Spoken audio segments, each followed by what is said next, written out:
তোমাদের সাথে তো আগেও আমি আমার গাছের হলুদ উঠানো বা গাছের হলুদটা রোদ্রে শুকানোটাও দেখানো হয়েছে।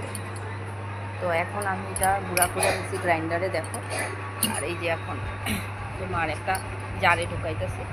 আর এই যে একটা দেখো মরিচের পটারি, এটা তো আমি ঘরের মরিচই, তোমাদের সাথে আমার অনেক ভিডিও আছে শেয়ার করা আছে, ওগুলিতে দেখলে কিন্তু আবার যে আমার গাছেরই সব মরিচ।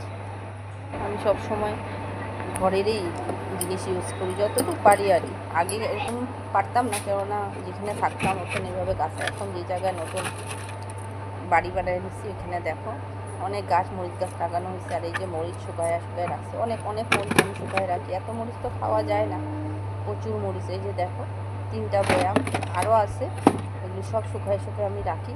আর যখন দরকার তখন আমি গুঁড়া করি। আর হলুদটা অবশ্য বেশি পাইনি, কেননা হলুদ অতটা হয় নাই।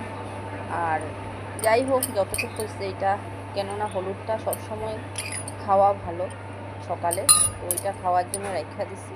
বাকিটা তো দেখাবো তোমাদের সাথে।